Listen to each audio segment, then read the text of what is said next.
में वीरेंद्र जी, ये पहले और दूसरे चरण में क्या चल रहा है, इधर के इशूज क्या हैं, प्रचार कैसा चल रहा है और क्या फॉलोअप रिपोर्ट्स इधर की इन 16 सीटों पे आ रही जो पहला और दूसरा चरण है?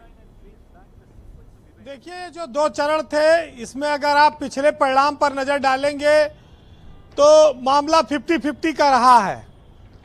लेकिन तब अखिलेश यादव और मायावती एक साथ गठबंधन करके 2019 का चुनाव लड़े थे। उसके बाद जब देश में किसान आंदोलन चला तो बहुत नाराजगी रही लोगों में और कहा गया कि जाट अब की बीजेपी की खाट खड़ी कर देगा। लेकिन 2019 में भी चाणक्य नीति से बीजेपी आगे आ गई और 2022 का विधानसभा चुनाव में भी उसको अच्छी सफलता मिली।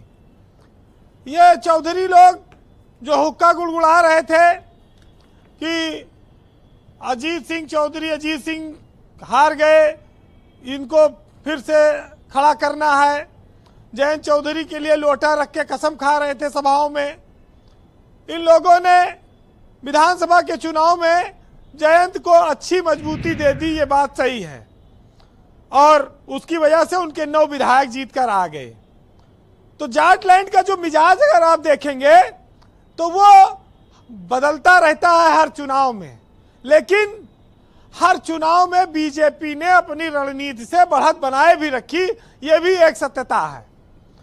अमित शाह ने जाटों को उस टाइम पे मनाया जब बहुत कठिन दौर था और वो सीटें जीतने में कामयाब रहे।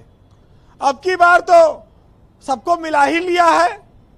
जयंत चौधरी जब से उनके दादा को भारत रत्न मिला है तब से वो गाना खत्म ही नहीं हो रहा है, बहारो फूल बरसाओ मेरा, तो वो चल ही रहा है आरएलडी में एकदम।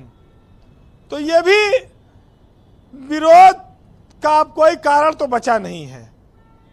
ब्रजेश जी, अगर इस देश की सियासत में सबसे तेज सम्मान पाने वाला कोई नेता है तो वो जयंत चौधरी हैं। एक साथ उनको पार्टी जो 0 पे थी उसको विधायक भी मिल गए, राज्यसभा सांसद भी मिल गया, एमएलसी भी मिल गया, उत्तर प्रदेश सरकार में मंत्री भी मिल गया, और बागपत की सीट जो उनकी पिता की विरासत को हराकर बीजेपी ने जीता था उसको भी वो वापस ले आए और चुनाव लड़ने जा रहे हैं। तो जयंत चौधरी सबसे लकी स्टार हैं इस उत्तर प्रदेश में नेताओं के मामले में जी। हालांकि वरुण गांधी की किस्मत खराब है उनके मुकाबले। तो अमरोहा, संभल, मुरादाबाद, बिजनौर, तमाम सारी ऐसी जगहें हैं जहां पर कड़ी टक्कर भाजपा को मिलेगी, इसमें कोई शक नहीं है। लेकिन विपक्ष के पास ना तो वैसे कार्यकर्ता है ना वैसा संगठन है। अगर आप समाजवादी पार्टी को छोड़ दें तो कांग्रेस के पास कोई वोट बैंक नहीं अपना, ना उनके पास उतना मजबूत संगठन है जो बीजेपी से मुकाबला कर सके। ये तो समाजवादी की पीठ पे लदी है कांग्रेस कि ये पार होंगे तो हम भी पार हो जाएंगे, तो वो स्थिति है। लेकिन बीएसपी के पास थोड़ा वोट बैंक है, लेकिन वहां भी संगठन उतना मजबूत नहीं है जो भाजपा से मुकाबला कर सके। देखिए, मुख्य खेल तो मतदान वाले दिन बूथ पे बस्ता लगावे है, जब आपके बस्ते न लागे तो आपका वोटर वैसे हताश हो जाता है, और दूसरे इतनी खिल्ली उड़ा देते हैं कि वहां पर वोट डालने वाला भी शर्मा जाता है कि इनके कोई नेता ठिकाना तो है नहीं, बस्ता तक लगा नहीं, वोट डालने चले आए।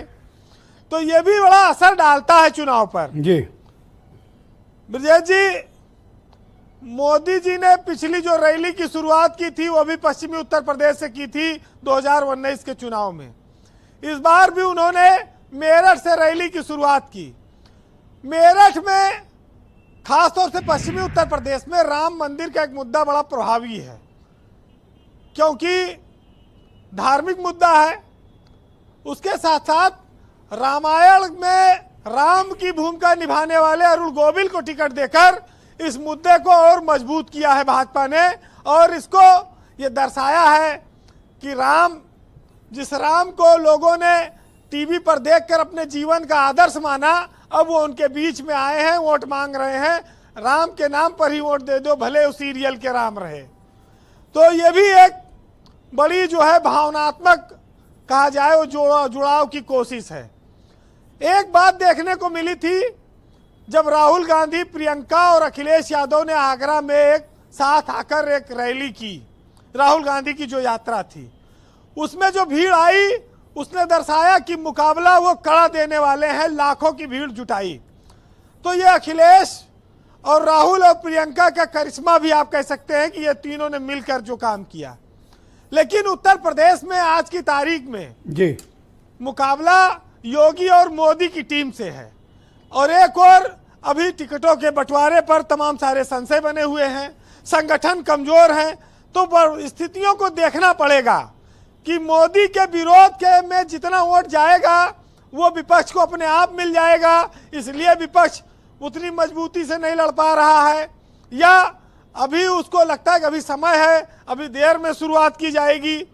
अब पल्लवी पटेल देखिए, आज ओवैसी के साथ गठबंधन बना ली उन्होंने, वो चली गई उधर, और मौर्य ने कहा कि वो अलग चुनाव लड़ेंगे।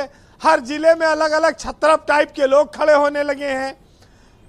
अमेठी और रायबरेली में कांग्रेस मानसिक रूप से जो है कार्यकर्ताओं को निराश कर रही कि कम से कम कैंडिडेट बता देती, उनका सुरक्षित गढ़ था। तो ये सब चीजें ऐसी हैं जो दर्शाती हैं कि काफी लेट हो रहा है और चुनाव में ये लोग पीछे जा रहे हैं। जी वीरेंद्र जी, बहरहाल जो कल तक उनको कोसते थे आज गोद में जाकर बैठे हैं। सियासत के तमाम सारे चरित्र हैं, किस्मत का खेल है। जो पार्टी जीरो पे थी वो हर सदन में पहुंच गई। तो ये सब ब्रजेश जी वक्त की बात है जी। तो बस इतना है कहना, सुनिएगा कि वो जाने कितनों से खेले और कितनों के दामन कर दिए मैले। हमने तो बस खेल को पलटा, दांव पड़ गया उनका उल्टा। कर रहे थे बात बड़े बड़े बदलाव की, और बदलने की जब बारी आई तो जनाब खुद ही बदल लिए। और राजनीति का खून मुंह को ऐसा लगा है कि जनता से किए वादे भी नेताजी भूल गए। बहुत शुक्रिया वीरेंद्र जी, आपका बहुत बहुत धन्यवाद। ग्राउंड जीरो से अपने इनपुट और फीडबैक हम